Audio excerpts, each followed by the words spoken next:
Hello everyone, जय हिंद। देखिए student, इस वीडियो में हम लोग देखने वाले हैं क्लास 10th साइंस 2013 का एक क्वेश्चन पेपर है और इसमें मैं आपको यहाँ पे बताने वाला हूँ जीव विज्ञान यानी कि बायोलॉजी के बहुत सारे महत्वपूर्ण प्रश्न, और इसमें जो कि आपके बोर्ड परीक्षा 2022 में भी ऐसे ही आएंगे। तो आप यहाँ पे देख सकते हैं, ये है मेरे पास क्वेश्चन पेपर और मैं ऑलरेडी भौतिक विज्ञान रसायन विज्ञान पे वीडियो बना चुका हूँ। अगर आप उसे नहीं देखे हैं तो आपको लिंक वीडियो के डिस्क्रिप्शन में दिया गया है, आप वहाँ से क्लिक कर देख सकते हैं। तो देखिए गाइज, यहाँ पे खंड ग है और इसमें आपका जो विज्ञान यानी कि बायोलॉजी से प्रश्न आता है, और इससे पहले आपका जो प्रश्न आता है इस क्वेश्चन पेपर में वह आता है आपका भौतिक विज्ञान, उसके बाद में आता है रसायन विज्ञान से, उसके बाद में आता है जीव विज्ञान से। तो ऑलरेडी मैं उस पर वीडियो बना चुका हूँ, आप वहाँ से देख सकते हैं पार्ट 1 पार्ट 2 और ये है आपका पार्ट 3। तो देख सकते हैं आप, यहाँ पे खंड ग है और इसमें बायोलॉजी के प्रश्न है। देखिए यहाँ पे पहला प्रश्न है आपका प्रश्न संख्या 9। तो यहाँ पे प्रश्न संख्या 9 में ऑप्शन का में कह रहा है कि किर्म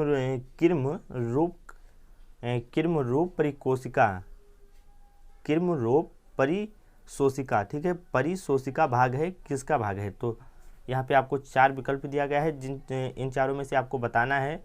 तो आप बताते हैं तो आपको कितने नंबर? 1 नंबर यहाँ से मिल जाएंगे।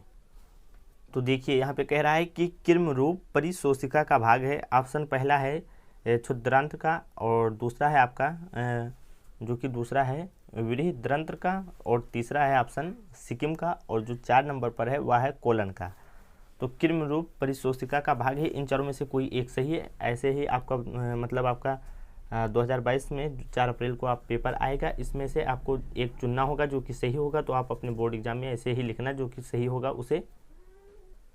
उसके बाद में गाइज देख सकते हैं दूसरा प्रश्न है प्रश्न संख्या 9 ऑप्शन का, ये भी 1 नंबर का है। यहाँ पे नीचे देख सकते हैं आप यहाँ पे, और ये इसमें कह रहा है कि देखिए विभ्रमक, ठीक है, विभ्रमक औषधि है। यहाँ पे आपको बताना है कि विभ्रमक औषधि है कैफीन, और दूसरा है निकोटिन, और तीसरा है भांग, और 4 नंबर पर है इनमें से कोई नहीं। तो विभ्रमक औषधि कैसी है, आपको यहाँ पे बताना है कि कैसी वह औषधि है। तो देख सकते हैं आप कैफीन और निकोटिन, भांग, या फिर इनमें से कोई नहीं। तो अगर आप यहाँ पे बताते हैं तो आपको 1 नंबर यहाँ पे मिल जाएंगे, ठीक है। यहाँ पे आप देख सकते हैं 1 नंबर आपको मिलने वाले हैं। उसके बाद में ये प्रश्न देखिए जो कि है ऑप्शन का, इसमें कह रहा है कि विपरीत लक्षणों के जोड़ों को कहते हैं, मतलब जो विपरीत लक्षण होते हैं उनको क्या कहते हैं? युग्म विकल्पी, या फिर इसमें दिया है, या फिर यहाँ पे या लगा हुआ है और लिखा हुआ है कि एलिलोमार्क, ठीक है, एलिलोमार्क, युग्मी विकल्पी, या फिर एलिलोमार्क। ऑप्शन ये दिया हुआ है, ठीक है, या फिर इसको ना देकर इसको दे सकता है, इसको ना देकर इसको, ठीक है, ऐसे भी कर सकता है, ठीक है, या फिर दोनों को जैसे दिया है ऐसे भी आ सकता है। उसके बाद में दूसरा ऑप्शन है निर्धारक, और तीसरा ऑप्शन है और तीसरा ऑप्शन है आपका संयुग, यहाँ पे कह रहा है समयुग्जी, ठीक है। आपका यहाँ पे तीसरा ऑप्शन है समयुग्मजी, और चौथा ऑप्शन है समयुग्मजी, समरूप, और निर्धारक युग्म विकल्पी। तो इन चारों में से कोई एक सही है, इसे आपको पहचान कर बताना है। उसके बाद में अगला प्रश्न देख सकते हैं जो कि है घा, ठीक है। यहाँ पे आपको देख सकते हैं घा है। तो देखिए यहाँ पे कह रहा है कि टी एच मार्गन ने अपना अनुवांशिकी प्रयोग किस पर किया? घरेलू मक्खी, बालू मक्खी, फल मक्खी, या फिर सीसी मक्खी। इन चारों में से कोई एक सही है, जो कि आपको बताना है किस पे प्रयोग किया था। तो आपको यहाँ पे बताते हैं तो आपको 1 नंबर मिल जाएंगे, और इसमें 4 कितने, तो टोटल 4 इसमें बहुविकल्पीय प्रश्न आते हैं, और 1-1 नंबर के आते हैं। 2 यहाँ पे आपने देखा, यहाँ पे 1 ये, और उसके बाद में 1 यहाँ पे ये आपने देखा, उसके बाद में 2 यहाँ पे आपने पहले ही देखा, ठीक है, 2 इस साइड में आपने देखा। तो यहाँ पे आपने एक ये और एक यहाँ पे ये, ठीक है, खा और घा 4 ऑप्शन देखें जो कि 1-1 नंबर के हैं, और आपको यहाँ से 4 नंबर मिलेंगे। तो देखिए फ्रेंड्स, यहाँ पे प्रश्न संख्या 10 और ऑप्शन का है, इसमें कह रहा है कि परिवार नियोजन परिभाषित कीजिए। परिवार नियोजन को परिभाषित कीजिए। नियोजित, ठीक है, नियोजित परिवार के लिए 2 अस्थायी विधियों का उल्लेख कीजिए। अगर आप परिवार नियोजन को परिभाषित करते हैं यानी कि परिभाषा लिखते हैं, उसका उस मतलब परिवार नियोजन क्या है आप अगर बताते हैं, मतलब इस प्रकार से आ सकता है कि परिवार नियोजन क्या है, परिवार नियोजन को परिभाषित कीजिए, परिवार नियोजन की परिभाषा लिखिए, नियोजित परिवार के लिए 2 अस्थायी विधियों का उल्लेख कीजिए। तो यहाँ पे आपको कितने, तो टोटल यहाँ पे 2 नंबर मिलेंगे, ठीक है। तो इस प्रकार से प्रश्न आएगा। और उसके बाद में कह रहा है ऑप्शन खा में कि स्वतंत्र कह रहा है कि स्वतंत्र अपव्यूहन से आप क्या समझते हैं, केवल रेखाचित्र द्वारा द्विसंकर क्रॉस समझाइए, जो कि आपको 2 नंबर मिलेंगे। उसके बाद में अगला प्रश्न है मनुष्य में, ठीक है, मनुष्य में उपचायी रोग विकार का संक्षेप में वर्णन कीजिए। जो मनुष्य है, मनुष्य में उपचायी रोग का विकार का संक्षेप में वर्णन कीजिए, जो कि आपको 2 नंबर मिलेंगे। इसमें मतलब यहाँ से 3 प्रश्न आते हैं जो कि 2-2 नंबर के होते हैं और आपके यहाँ से 6 नंबर क्लियर होंगे। उसके बाद में देख सकते हैं आपका जो अगला प्रश्न किस प्रकार से आएगा, तो इस प्रकार से आएगा कि प्रश्न संख्या 11 रहेगा, ऑप्शन का रहेगा। इसमें कहेगा कि मतलब कोई क्वेश्चन दे देगा, ये काफ़ी इंपॉर्टेंट प्रश्न है, इसे आप तैयार कर लेना, ठीक है। पोषण क्या है, पोषण काफ़ी ज़्यादा इंपॉर्टेंट है, तो पोषण को तैयार कर लेना। पोषण क्या है, पोषण की आवश्यकता क्यों पड़ती है, पोषण के मुख्य प्रकारों का उल्लेख कीजिए और पाचन एवं पोषण में अंतर बताइए, ठीक है। और पोषण क्या है 2020 में पूछा था, ठीक है। पोषण क्या है 2 नंबर का आया था, तो आप तैयार कर लेना, ठीक है। पोषण की आवश्यकता क्यों पड़ती है, पोषण के मुख्य प्रकार का उल्लेख कीजिए, पाचन एवं पोषण में अंतर बताइए। आपको यहाँ पे कितने नंबर मिलेंगे, तो आप देख सकते हैं 1 + 1 + 1 + 1 यानी कि टोटल 4 नंबर मिल जाएंगे। तो फ्रेंड्स अब आप यहाँ पे देखिए अगला प्रश्न है आपका, जो कि तो यहाँ पे अगर आप ये क्वेश्चन को हल नहीं कर पाते हैं तो यहाँ पे अथवा लगा है, ठीक है। अथवा अगर आप ये नहीं कर पाते हैं तो आप दूसरा कर सकते हैं।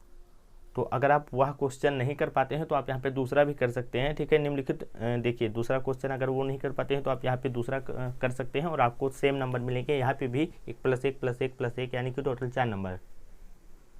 कह रहा है इसमें कि निम्नलिखित, ठीक है, निम्नलिखित विटामिन सी के स्रोत एवं उनकी कमी से होने वाली विधियों का वर्णन कीजिए, जो कि आपको यहाँ पे फर्स्ट दिया है vitamin A, vitamin B1, vitamin C, vitamin D. तो इन 4 विटामिन के आपको यहाँ पे कह रहा है कि स्रोत एवं उनकी कमी से होने वाली विधियों, यानी कि क्या बीमारियाँ होती हैं इनकी कमी से, अगर आप बताते हैं तो आपको यहाँ से 4 नंबर मिल जाएंगे। अगर आपको 2 आता है 2 बताइए, 1 आता है 1 बताइए, तो आपको जो आता है जितना बता सकते हैं, ठीक है। तो ये विटामिन वाला 2020 में भी पूछा था, तो इसे काफ़ी इम्पॉर्टेंट है, इसे ध्यान देना। और एक क्वेश्चन ऐसे भी पूछ लेता है कि किस विटामिन की कमी से बेरी-बेरी रोग होता है, तो विटामिन B1, ठीक है, विटामिन B1 की कमी से बेरी-बेरी रोग होता है, ये 1 नंबर का आता है, इसे ध्यान में रखना। अब हम लोग देखते हैं यहाँ पे दूसरा प्रश्न, जो कि देख सकते हैं आप यहाँ पे कह रहा है कि, ठीक है, तो देखिए अगला प्रश्न है आपका स्टेनले मिलर के जीवन के उद्भव के संदर्भ में किए गए प्रयोग का सचित्र वर्णन कीजिए, जो कि 2 + 2 यानी कि 4 नंबर मिलेंगे। अगर आप ये नहीं कर पाते हैं तो दूसरा भी कर सकते हैं। कह रहा है कि निम्नलिखित में से किन्हीं 2 पर टिप्पणी लिखिए, जो कि 4 नंबर मिलेंगे। तो देख सकते हैं आप यहाँ पे आपको 4 ऑप्शन दिया गया है, ठीक है, जो कि आपको टिप्पणी लिखने को कहता है। तो इसमें आपको कितने ऑप्शन दिए गए हैं, तो 4। और अगर आप इन चारों पे टिप्पणी लिखते हो तो आपको यहाँ पे कितने नंबर, तो 4 नंबर मिल जाएंगे। तो जैसे यहाँ पे कह रहा है कि विशिष्ट, ठीक है, विशिष्ट सृष्टिवाद, स्वतः जननवाद, जीव जननवाद, रासायनिक उद्विकास, इन पर अगर आप टिप्पणी लिखते हैं तो 4 नंबर मिलेंगे। अब आप यहाँ पे देख सकते हैं जो कि आपका दूसरा प्रश्न है दीर्घ उत्तरीय, ये 7 नंबर का आता है।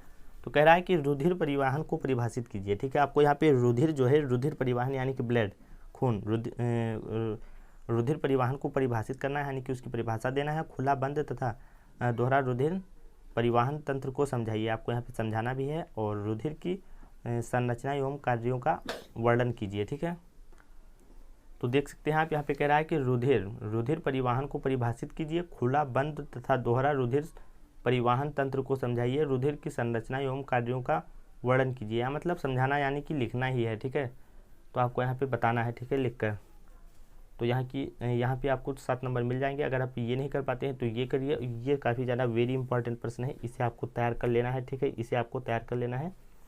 कह रहा है कि प्रकाश संश्लेषण किसे कहते हैं, ये प्रकाश से रिलेटेड है, तो इसे पूछता है, ठीक है। तो प्रयोग द्वारा सिद्ध कीजिए कि प्रकाश संश्लेषण के लिए प्रकाश एवं कार्बन डाइऑक्साइड आवश्यक है। तो अगर आप इसे करते हैं तो 7 नंबर मिल जाएंगे। प्रकाश संश्लेषण किसे कहते हैं आपको बताना है, प्रयोग द्वारा इसे सिद्ध कीजिए, मतलब आपको इसे सिद्ध भी करना है। प्रकाश संश्लेषण के लिए प्रकाश एवं कार्बन डाइऑक्साइड आवश्यक है, इसे भी आपको बताना है, जो कि आपको 7 नंबर मिलेंगे। तो यहाँ पे आप देख सकते हैं, यहाँ पे अंडरलाइन कर दिया गया है। बस यहाँ से क्वेश्चन आपके समाप्त होते हैं। एंड उसके बाद में आप देख सकते हैं यहाँ पे अब कोई भी पेज नहीं है, इतने ही क्वेश्चन आते हैं। दोबारा यहाँ पे आ चुके हैं, दोबारा आ चुके हैं। तो कहने का मतलब ये है कि इस प्रकार से क्वेश्चन पेपर आता है, इस प्रकार से क्वेश्चन आते हैं। तो इससे आपको आइडिया लग गया है कि किस प्रकार से क्वेश्चन आएगा, किस प्रकार से क्वेश्चन पेपर रहेगा और कितने नंबर का रहेगा। और अगर आप इसे मतलब आप देख लिए हैं तो आपको वहाँ पे कोई भी दिक्कत नहीं होगी, ठीक है।